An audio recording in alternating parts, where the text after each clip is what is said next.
Hello everyone, আসসালামু আলাইকুম। কেমন আছেন সবাই? আশা করছি অনেক বেশি ভালো আছেন।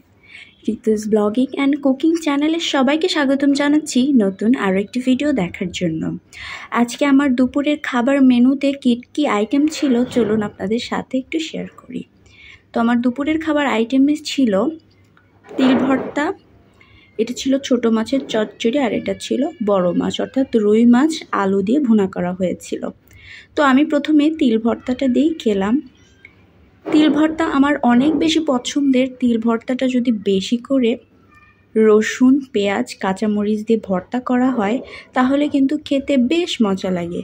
আপনারা যদি তিল ভর্তার রেসিপিটা চান তাহলে অবশ্যই আমি আপনাদের সাথে তিল ভর্তার রেসিপিটা শেয়ার করব।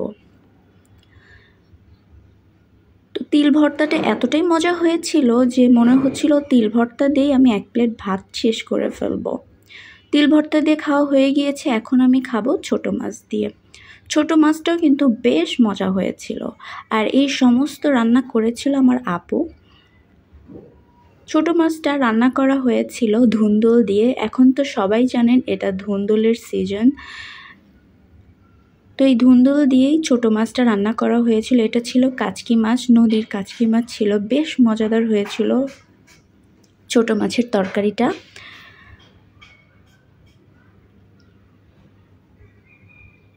ছোট মাছটা গরমের জন্য আমাদের ভালো, স্বাস্থ্যের জন্য অনেক ভালো, পেটের জন্য তো আরও ভালোই, যেহেতু এটি ধুন্দুল দিয়ে রান্না করা হয়েছে। দেখেন কতটা তিল ভর্তা আমি করেছি।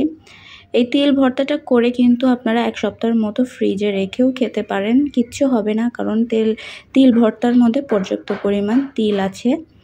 আর যেহেতু তিল ভর্তার মধ্যে পেঁয়াজ, রসুন আর কাঁচামরিচটা ভালো করে তেলের সাথে ভেজে নেওয়া হয়েছিল বলে 1 সপ্তাহ খানিক আপনারা ফ্রিজে রেখেও খেতে পারেন। তো লাস্টে আমি খাচ্ছি রুই মাছ দিয়ে। রুই মাছটা আলু আর পেঁয়াজ দিয়ে ভুনা করা হয়েছিল। রুই মাছটা ভেজে রান্না করা হয়েছে। এটি ছিল 7 কেজি ওজনের রুই মাছ।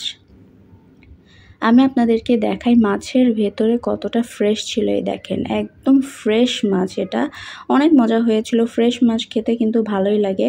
মাছ খুব একটা আমার ভালো লাগে না, তবে মাঝে মাঝে কিন্তু রান্নার কারণে মাছ খেতে ভালো লাগে। যদি রান্নাটা সুস্বাদু হয় তবেই কিন্তু মাছ খেতে ভালো লাগে। তো রান্নাগুলো সবগুলোই ভালো হয়েছিল, সব মাছের আইটেম রান্নাই ভালো হয়েছিল, এই জন্য কিন্তু আমি পেট পুরে ভাত খেয়েছি 1 থালা।